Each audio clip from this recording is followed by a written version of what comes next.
Matthew chapter 26. One of the rare opportunities where as we are gathered together, we get to make an application of the text that we're going to look at today. Here's how Matthew remembers it. On the first day of the festival of unleavened bread, the disciples came to Jesus and asked, "Where do you want us to prepare the Passover meal for you?" "As you go into the city," Jesus told them, "you'll see a certain man. Tell him, the teacher says, 'My time has come and I will eat the Passover meal with my disciples at your house.'" So the disciples did as Jesus told them and prepared the Passover meal there. When it was evening, Jesus sat down at the table with the 12.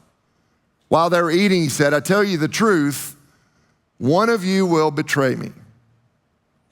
Greatly distressed, understatement, I'm sure, each one asked in turn, "Am I the one, Lord?"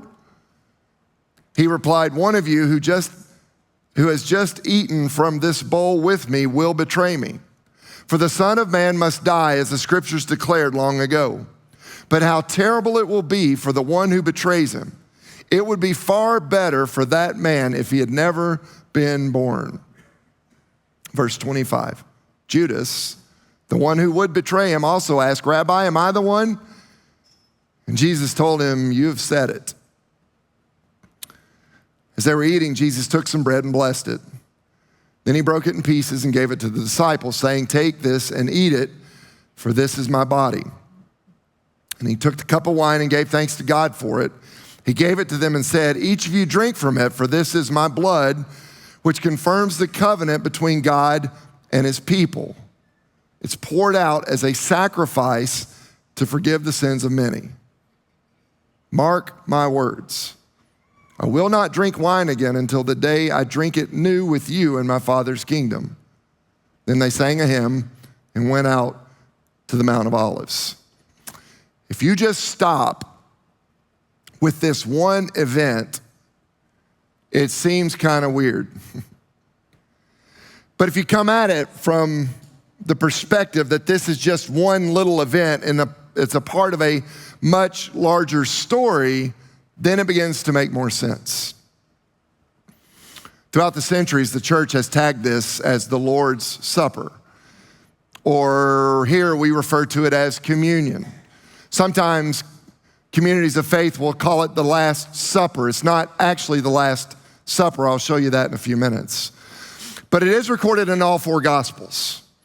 And basically what happens is Jesus takes a 1,400-year-old tradition that had represented the Israelites coming out of Egypt, and he turns it completely upside down and says to his disciples, "This is now about me.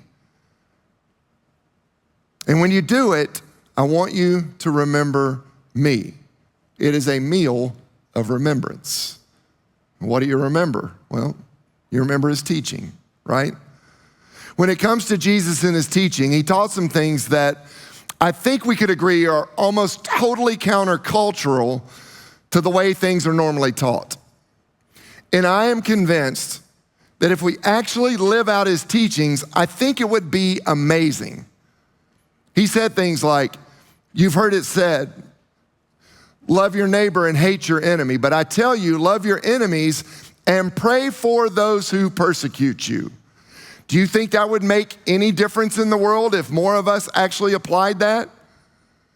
Like if we didn't just decide if somebody thinks different than us or acts different than us or votes different than us, they are maybe not the spawn of Satan, that maybe they are a son or daughter that God madly head over heels loves, and we ought to try our best to love them. And listen, I get it. Some people are hard to love, right? We see that every football season. Right? But I mean, think about what would happen if we tried to love our enemies and then prayed for our enemies, not their demise, but prayed that God's presence, God's grace, God's acceptance, God's forgiveness would be as present in their life as it is in our life. I really do believe that might actually change the world. Or how about this one? I love this. Jesus asks the question, why do you look at the speck of sawdust in your brother's eye and pay no attention to the plank in your own eye?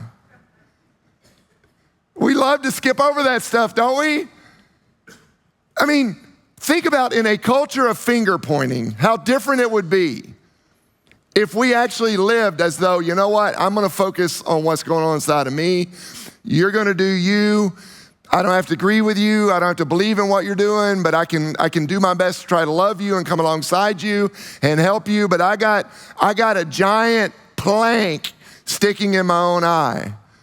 I tell you what I think would happen, at least to the church, Big C church. I think things like arrogance and judgmental attitudes would completely disappear from the church. Because if applied, everybody would be painfully aware of their own sin. We'd stop trying to act like we're perfect and got it all together. And we would be well aware of our own personal need to experience Jesus. Make no mistake about it. Jesus said some really wonderful things, but he also said some really hard things. Here's another one. We looked at this a couple of weeks ago. Anna unpacked it with us. So in everything, do to others what you would have them do to you. Like, what if we did that?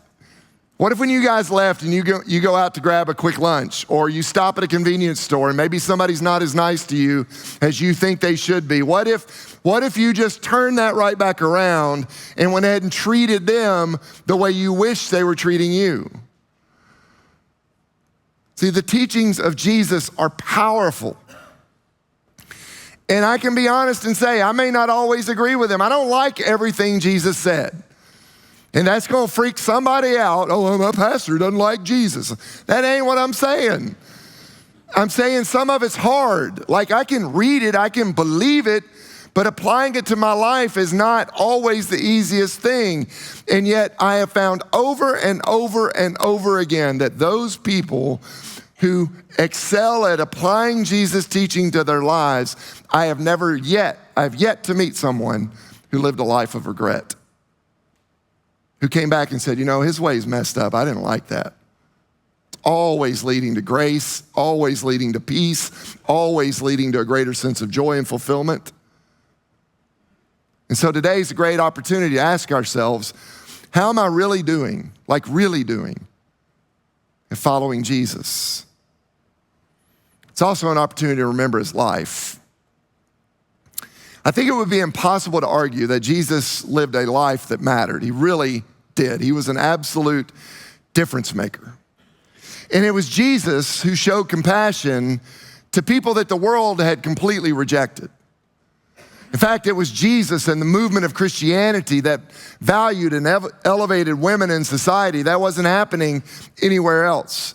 Children who were looked down on in the ancient world were given value and treated with great care. Jesus wasn't afraid to get in the messiness of human existence. He hung out with prostitutes. He befriended tax collectors. He leaned into the unclean. It was Jesus that started to notice the people that everyone else was trying their best to ignore. And literally, thank God, there was a group of people who watched Jesus live his life and then began to apply those teachings. They are the ones that started the first orphanages. They started the first hospitals. They started the first school systems. They launched the first universities. Things like community support for the poor that they were doing eventually morphed into social welfare programs. They played a key role in things like the Underground Railroad. The list just goes on and on and on. And they did it because they were inspired by how Jesus lived his life, and they wanted to get the good news of his resurrection out there. Think about how different our world would be had there not been people who just remembered how he lived his life and applied what he taught. There's never been a person on the planet that lived like Jesus. And again, today's a great time for all of us to pause and ask, am I becoming more like him? It's okay to wrestle with things. Just look at your life today, and if you're a follower of Jesus, ask yourself, am I any closer to becoming more like him today than I was this time last year? And if you're not, who moved? Because it wasn't God. It's not about being perfect. It's not about always getting everything right. It's not about looking for the answers. It's just, can I get better today than I was yesterday? Can I take my next step? Am I becoming more like Jesus? We're also called to remember his sacrifice. I'm far enough along on the backside, I think I can admit this publicly. But I knew everything there was to know about parenting right up until our first son was born. And like y'all, I knew it all. Nobody could tell me anything about anything. So my last year of seminary, I had a friend that I'm still friends with. He lived up the road from us here in Knoxville. He was serving 5 churches by himself. He was going to school in Atlanta full time, and he and his wife were raising 6 kids. And he knew that Beth and I were approaching becoming parents and had probably listened to my arrogance for 3 years. And so he starts telling me about his 14-year-old daughter one day. And he's like, yeah, I got to hide the Hot Pockets from her. And I was like, you got to do what? And he goes, yeah, we both really like Hot Pockets, which in and of itself is a whole nother discussion one should have. And he's like, so what I'll do is I'll hide the last Hot Pocket or 2 from her so that I can have them for myself. And in my own self-righteousness, I'm like, man, that's awful. Like awful. What about sacrifice? What about love? What about all that stuff? And he just goes, well, you'll learn one day. And I was like, will I really? Will I really? Because I think you're messing this up. So we had kids. And food is no stranger to me. Certain kinds of foods really get my attention. One of the things I love are Nutty Buddies. We got any Nutty Buddy fans in here? I'm not talking about Sam's knockoff. I'm talking about legit Nutty Buddies. I love Nutty Buddies. So one day, I'm eating a Nutty Buddy. What's the best part of the Nutty Buddy? Right, the very end, right? Like you work that thing, you get chocolate all over you, you're getting down through the ice cream, everything's going to just get the end of it so you can get that chocolate. So I'm working my way on this Nutty Buddy, and our youngest son, Luke, walks in the room. He's about 5 or 6 years old at the time. Luke's got a ton of allergies, basically allergic to everything on the planet except breathing and ice cream. And so he sees me eating a Nutty Buddy, and he's like, hey, Dad, can I have the last bite of your Nutty Buddy? And in that moment, I understood what my friend said to me. And I desperately wanted to set an example, but when I saw him walk toward me, I just shoved it in my mouth and ate the rest of it. I absolutely did that. Our whole relationship may be jacked up. He's gonna sit in therapy one day and go, you know what? It goes all the way back to my dad. He didn't give me the end of that Nutty Buddy, and I thought, if they'll just give me that. So listen, sacrifice. It's important. Love is important. But for most of us, isn't there a little bit of, I'm not sure I'd go that far when it comes to love and sacrifice? See, Jesus sacrificed. Like he laid down his life. He gave literally everything he had to give. You don't get this in any other religious leader in the history of the world. You only get it in Jesus, where he understood what collective sin would end up costing him. He knew what coming to earth and becoming a human being would require of him. And yet he still laid down his life and sacrificed everything. This is a great opportunity for all of us who are following in Jesus' footsteps to ask ourselves, how am I really doing in that sacrifice category? Like, honestly, how am I doing? How am I doing at giving myself away to other people? Am I really being selfish, or am I actually starting to become selfless? We also get to remember his resurrection. The thing I love about the resurrection is it was not a trick play. The resurrection was not like a 4th and 18 and God is like, I got no other option, so I'm just going to throw up the proverbial Hail Mary and hope that Jesus just happens to catch it in the end zone. The resurrection was actually a play that started early in the Old Testament, and it got mentioned all throughout, all the way to the very end of the story.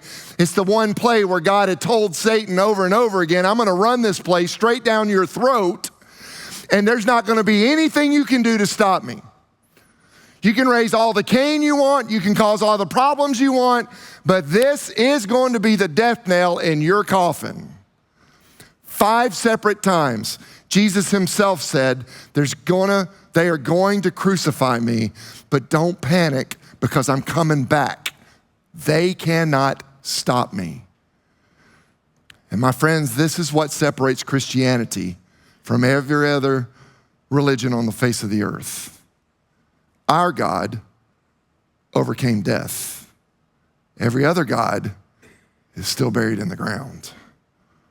See, it's the resurrection that is the reason we can have hope. It's the resurrection that's the reason we can actually believe Jesus. It's not about what he said, it's about what he did. And because of what he did, you and I can have faith in what he actually said. It's the reason that we can know that even in this world when we have trouble, we can still have peace. Because if God can overcome death, and if God lives in us, then what in the world can we not overcome?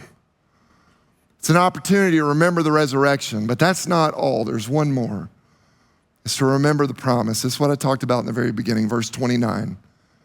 Jesus says to his best friends, I tell you, I will not drink from this fruit of the vine from now until the day when I drink it new with you in my Father's kingdom. Jesus is saying this is not the Last Supper. He's saying one day we're gonna get together, and when we're all together on that day, we're gonna raise our glasses one more time. On that day, there's gonna be the ultimate toast. And Jesus says, until that day comes, I want you to remember me. But on that day, you won't be remembering me. You're actually gonna see me. Friends, that is really good news in a world that is a mess right now. I don't know if you've ever been a part of a toast, but one of the things I get to do on this side of the fence is I do a lot of weddings. And when I look back over almost the 30 years that I've been in ministry, I have done hundreds and hundreds and hundreds of weddings. And even though there's similarities, each one's different, it's unique, it's fun to celebrate with people. It's kind of a high water mark in a lot of people's lives. But one thing that always happens is there's a table and somebody's sitting at the head of the table. And at some point, somebody else is gonna stand up and they're gonna be like, ladies and gentlemen, I'd like to propose a toast to so-and-so. Would you raise your glasses? And everybody raises their glasses, right? It's a toast. When I read this text, I'm imagining what that moment Jesus is describing might be like. I think on that day, there's gonna be a giant table and there's gonna be a lot of people seated around that table. And with God's grace, maybe I get to be there too. And maybe one day you're gonna be seated around that table. And I imagine at some point, somebody like Abraham is gonna stand up. Ladies and gentlemen, I'd like to propose a toast to the King of Kings and to the Lord of Lords, because I was a pagan and I was completely lost. And it was God who found me and God who rescued me. And God did more with my life than I could have ever possibly imagined. So ladies and gentlemen, would you raise your glass with me as we toast King Jesus? What a moment that must be like. And then maybe somebody like David chimes in and says, ladies and gentlemen, after I committed adultery and murder, he still had a plan for my life. He showed me that my sin did not have to define my life, so I too want to raise my glass. And I think people maybe will try to applaud, right? And then maybe Simon Peter will interrupt them and be like, you know what, I raise my glass to Jesus, the resurrected Savior, whom I denied 3 times, but he never once denied me. He came after me, he found me, he restored me. He gave me a plan and a purpose, so my toast is to the King of Kings and the Lord of Lords. And then at Paul, of all people, maybe Paul stands up and is like, you know what, I got every single one of y'all beat. I wanna raise my glass because I was religious. And I thought what I was doing was a good job.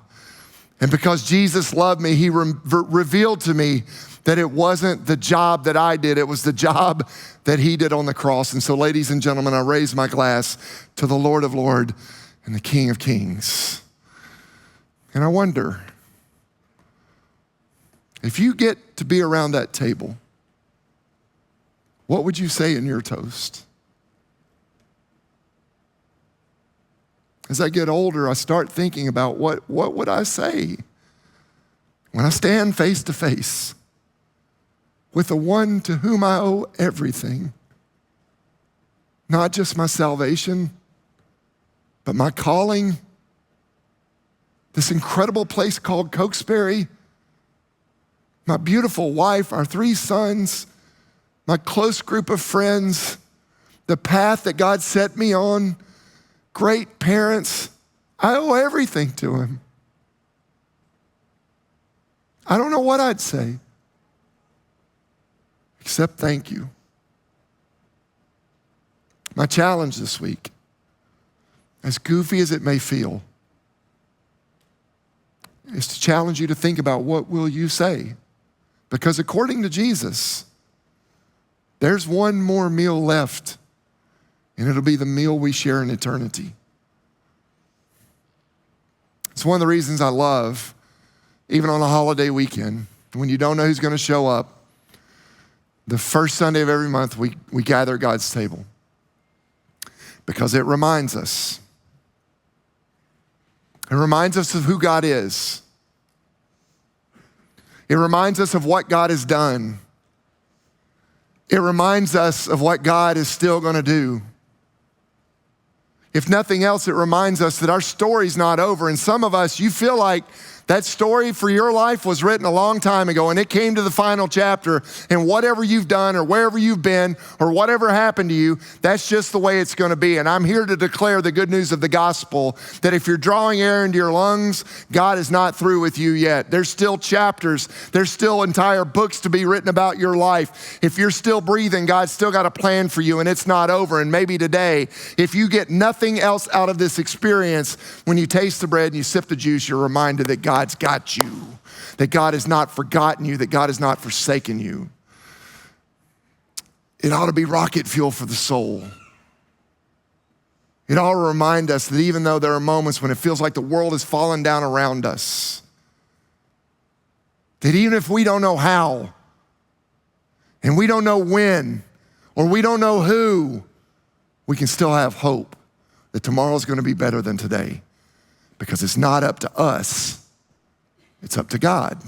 We've got a role to play, but ultimately what tomorrow brings, God's already well aware of it, and God's already in tomorrow waiting on us to get there. It's going to be okay, no matter what it is that we're facing. So I've got some friends who are going to come and help me serve communion, and if you are a watcher, take note, it's 11:05, okay?